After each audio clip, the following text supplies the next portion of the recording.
Okay, so today we're going to do the last section in Chapter 8. So this is the last section of factoring. But what we're going to be doing is we're going to be talking about perfect square trinomials.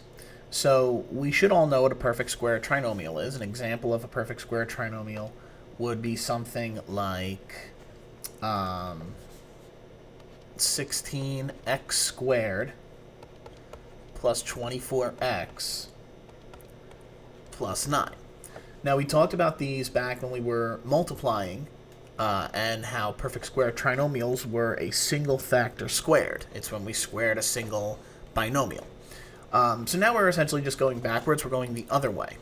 So the first thing we want to be able to do is we want to be able to determine if something is a perfect square trinomial. So whenever we're given a trinomial, okay, before we factor it, our first thought should be, well, is this perfect square trinomial? Because if it's a perfect square trinomial, the factoring is very easy. If it's not, then we do have to fall back to one of our other two methods, meaning we would take the a, multiply it by the c, do that method, or if the coefficient of a was 1, we would just look for the factor pairs of c. Hopefully you remember those different methods. But to recognize if it's a perfect square trinomial, what we want to do is we look at our first term first, okay, 16x squared. And we say to ourselves, well, is this a perfect square? Meaning, if I took the square root of 16x squared, will I get a number without a square root? And the answer to that is yes. The square root of 16 is 4. The square root of x squared is x. Okay, so step 1 checks out. Step 2, I look at the back term. I look at the c, and I say, is this a perfect square?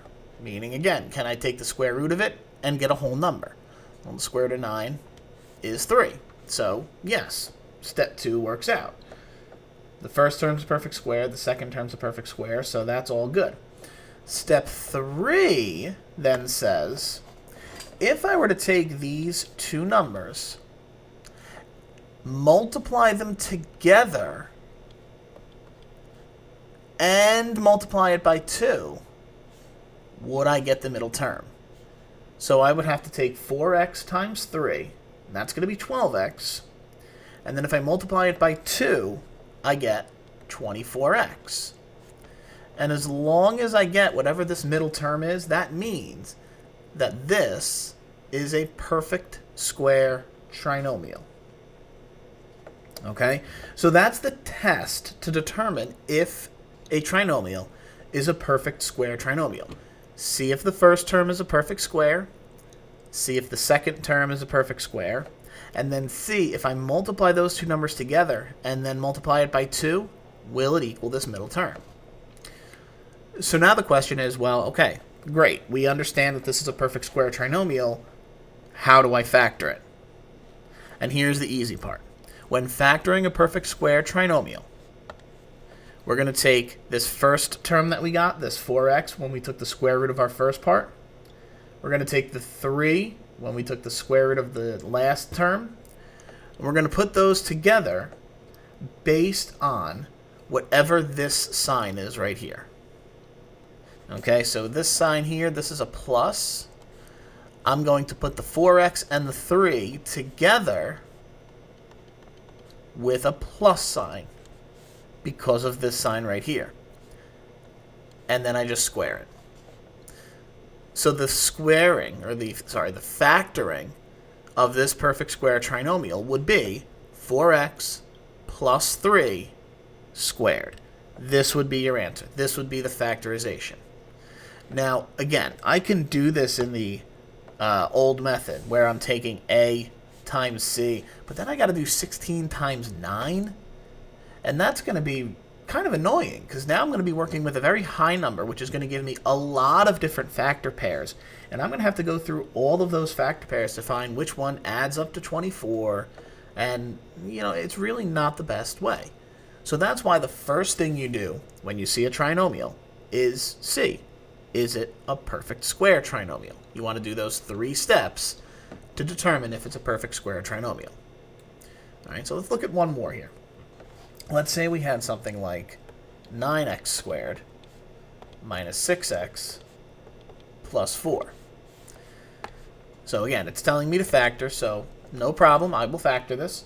But I see that I have a trinomial, so I'm going to test if this is a perfect square trinomial. So I'm going to take my first term, and I'm going to see, well, is this a perfect square? If I take the square root of 9x squared, does it give me a whole number? And it does. Square root of 9 is 3. The square root of x squared is x. Then I go to my back term, and I say, well, is this a perfect square? If I take the square root of 4, does it give me a whole number? It does. It gives me 2. All right, well, then I say, okay, well, if I take my two terms and I multiply them together, and then I multiply it by 2, will I reach my middle term? Well, 3x times 2 is 6x. And then 6x times 2, that's 12x. These are not the same. So what that tells me is this is not a perfect square trinomial. So I can't do this using the special method. Now, that does not mean that it's prime. That does not mean it can't be factored. This may be able to be factored. It just can't be factored using the perfect square trinomial method. You have to go to a different method. And in this one, we would have to go to the AC method, where 9 times 4, that's 36. And I'd have to look for all the factor pairs of 36, and I would hope to find one that adds up to be -6. Okay? So just because it's not a perfect square does not mean that it's prime. It just can't be factored with that method. You have to look for a different method to use. Okay, so now that we've kind of gone through all of our different factoring methods, I just want to go like step by step what our thought process should be when we are factoring, when we're given a problem that says factor. Okay, we kind of want to go through like a 3-step process, or really a 4-step process here. So when factoring, okay, the first thing we always do, and hopefully you remember this, is always look to factor out a GCF.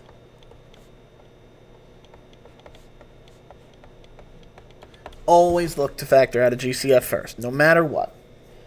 It might have it, it might not have it, whatever.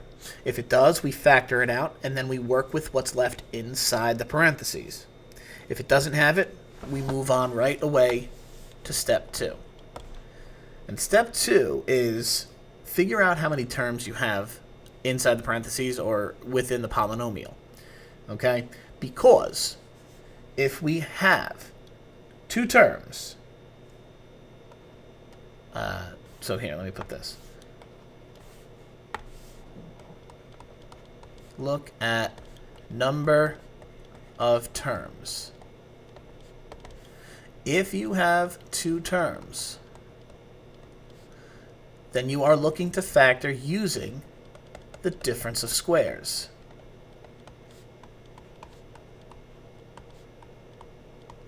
Okay? If you have 3 terms, you are looking to use your trinomial methods. Now, we have 3 of those. We have if a is equal to 1. We have if a is not equal to 1. And then we have the one that we just talked about, our perfect square trinomials. So there's a couple of different ways that we can factor out trinomials. We have to remember all 3 of those methods. Well, then we also have, well, if it has 4 terms. If it has 4 terms, you're going to factor by grouping.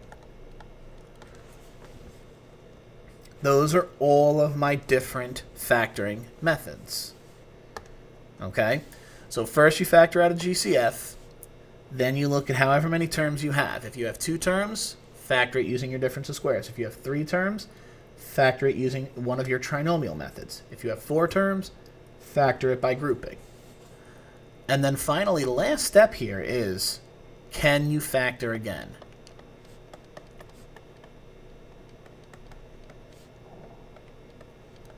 meaning look at what's left. Look at what's left inside the parentheses. Could I factor one of those again? Meaning, could I factor out a GCF? Could I do another difference of squares? Could I do another trinomial method? Could I do another grouping? If you can, what you essentially do, which is step 4, you repeat the process. Whoop. You repeat the process.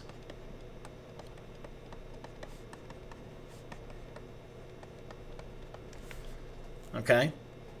So this is what you should be doing whenever you are asked to factor a problem. First, look to factor out a GCF. Then, factor it using one of your methods. Then ask yourself, can I factor it again? If you can, repeat the process. So let's take one of these problems and actually look to use that kind of step-by-step process there. So let's say I had the problem 9x squared minus 6x minus 35. Okay, and again, it tells us to factor this. So what I'm going to do is I'm going to say, okay, step 1, look to see if there's a GCF. Well, 9x squared, 6x, and 35 only have a GCF of 1, so step 1's done. I don't have to factor out a GCF. Good. Okay, so now I say, all right, is this, or how many terms does this have? Well, this has 3 terms. 1, 2, 3. Well, with 3 terms, that means I'm going to factor using one of my trinomial methods. So, the trinomial methods that we go through, I first look to see, is this a perfect square trinomial? Because if it's a perfect square trinomial, very easy. Well, let's test it. If I take the first term and I take the square root of it, square root of 9x squared, that's 3x. Okay, so that works. But then if I take the square root of 35, 35 is not a perfect square, so it won't give me a nice even number here. So because of that, this isn't a perfect square. Okay, so I can't use my perfect square trinomial method. I have to use a different method. Then I go to my other methods and I say, okay, well, this has a coefficient that's not 1, so I have to use my AC method. AC is 9 times 35, or negative 35. So that's going to be negative 315.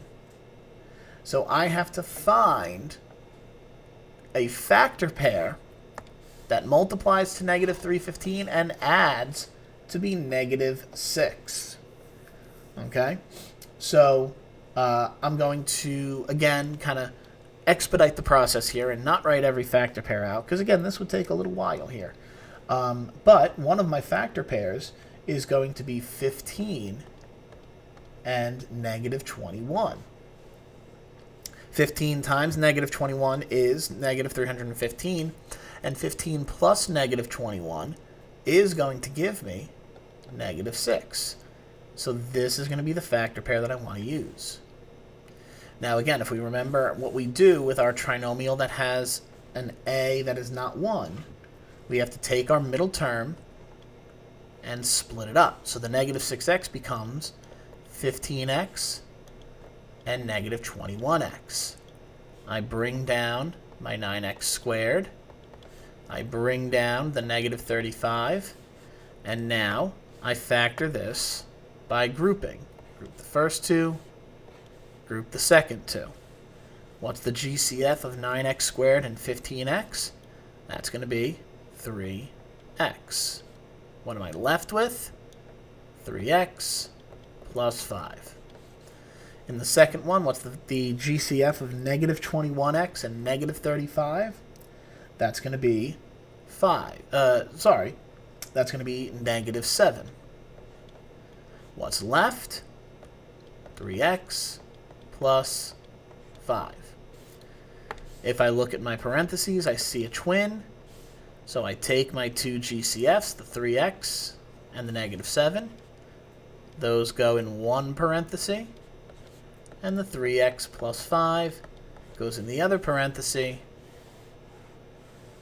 And that's going to be my answer. Now, technically, I should ask myself, which is step 3, Can these be factored again?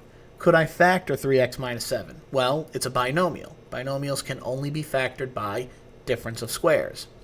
This is definitely not factorable by difference of squares, and this is definitely not factorable by difference of squares, so I know for a fact that I am done. Alright, so I've given you 2 problems here. Again, pause the video, take 5 minutes, try these out, and then hopefully when we unpause, you'll have your answers, and hopefully they will be correct. Again, if you're confused, go back, look at that 4-step process, and just take that 4-step process and go through each of these doing that. Okay, so hopefully these are the answers we got here. For the first one, step 1 says look for a GCF.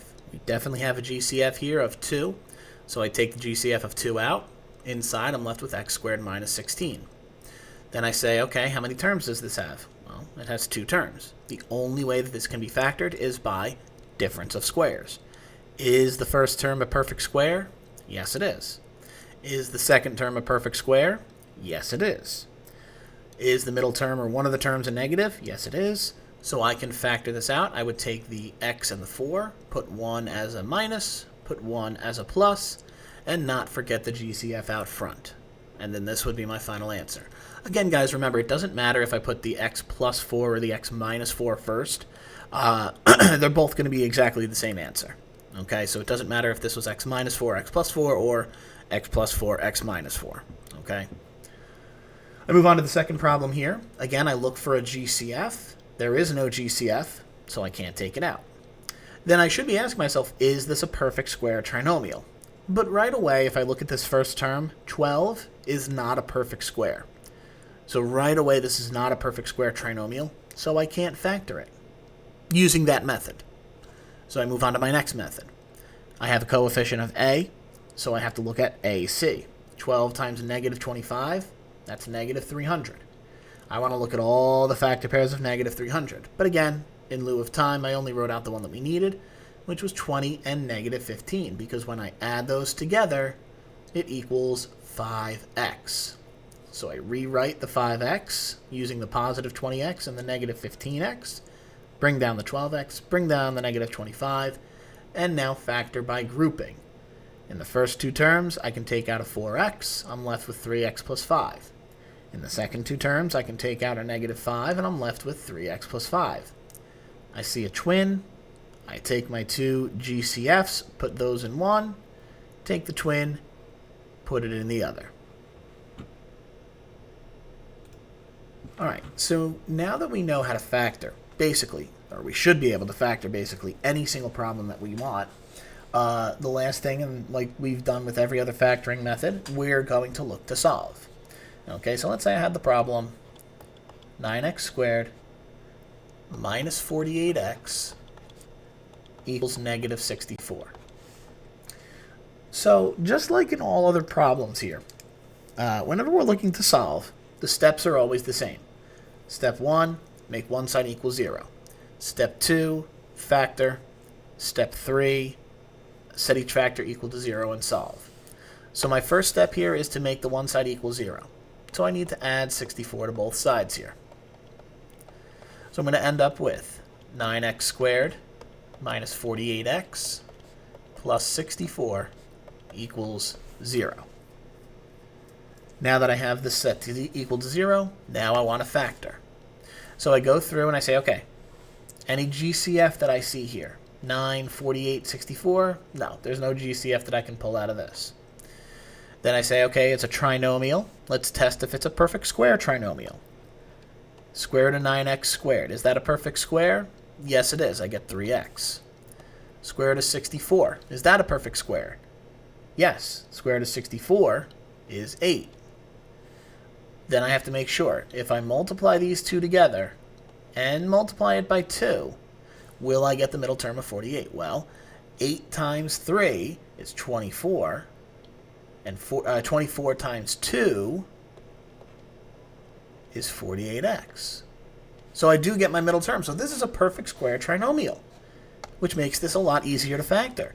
I take this term, I take this term, I take this sign, And I write it out as 3x minus 8 squared equals 0. Okay, so now I'm left with this. Well, how am I supposed to solve this? Normally we would set each factor equal to 0 and solve, right? Well, if I'm ever left with one side of my equation being a factor squared and the other side being a number or 0, it really doesn't matter. If one side of my equation is ever a factor squared, what I'm able to do is I'm able to use the square root property. We've talked about square roots in a previous chapter, and we've said, if I want to get rid of a square, I can just take the square root of it, right? Because the square root and the square, they'll cancel each other out, and I'll just be left with what's ever under the radical, the 3x minus 8. But obviously, whatever I do to one side, I have to do to the other side as well. Now, the square root of 0, that's pretty simple. That's just 0. And now I'm left with a problem that I can solve very simply. Add both 8 to both sides. 3x is going to equal 8. I would divide both sides by 3, and I would get left with x is equal to 8/3. And I would actually only get one answer here. And that's exactly right. That's all that I would need to do, is just do that. Okay? So let's try another one where maybe we didn't have to factor it. Let's say it looked something like, we'll go this way. Let's say it looked something like this. Let's say I had the problem x plus 6 squared equals 81. Okay, we'll start with this one. Well, here, remember how I said normally step 1, make make one side equal to 0, like we did here? Why am I not going to do that here? Well, I'm not going to do that here because I said the one side here, if I ever see a factor being squared, I can just get rid of this square by taking the square root of both sides. I can take the square root of this, the square and the square root cancel out, and I'll be left with just x plus 6. And then I can take the square root of this side. Now, 81 is a perfect square of 9.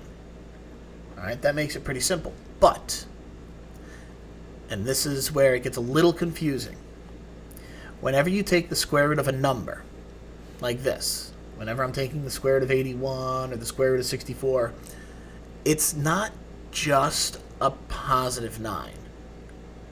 It's technically a positive or a negative 9. You have to use both of them. It's very, very important. Now, the reason I didn't put it on 0 is because there is no negative 0. 0 is just 0. But when I'm taking the square root of a number, I have to make sure to use this plus or minus. Okay? And technically what this means is that I'm getting two different equations. I'm getting one equation that says x plus 6 is going to equal positive 9. And then the other equation I'm getting is x plus 6 is equal to negative 9. I'm getting two different equations here. So what that means is I have to solve them both. Here I would just subtract 6 from both sides. Here I would subtract 6 from both sides. This one I would get as x is equal to 3. Here I would get x is equal to negative 15. So I would have my two answers of 3 and negative 15. Okay, so whenever you have something like this, you can just take the square root of both sides. Now, this one worked out nicely because 81 was a perfect square. What happens if it doesn't work out nicely? Meaning, if I had something like x plus 6 squared was equal to 12. Well, again, I see a factor being squared here, so I could take the square root of this side and the square root of this side. The square root and the square cancel out. I'm left with x plus 6. But 12, I don't have a perfect square. That's not a perfect square. And trust me when I say you're not going to want to put decimals here. What you are allowed to do, if the number underneath is not a perfect square, you can leave it as a square root. I would say to simplify it, right, like we did in chapter 10, If you don't simplify it, I'm not going to mark it wrong. I'm not going to, kill you on that. But if you can simplify it, try to simplify it. But let's leave it as a square root of 12 here.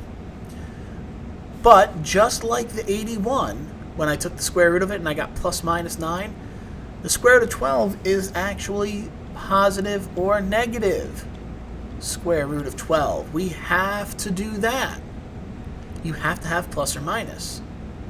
Okay? But the good thing about this is that I don't really have to split this up into two different problems. I can actually leave this just like this. If you have a square root in your problem, leave the plus or minus there and subtract 6 from both sides. And what we're actually going to get here is we'll have negative 6 plus or minus the square root of 12. And you can leave your answer like that. If you want to write it out as two separate equations, you can. And you'll just have one equation be x is negative 6 plus square root of 12. And then one is x is equal to negative 6 minus the square root of 12. Either way is fine. Does not make a difference as to which way you do it.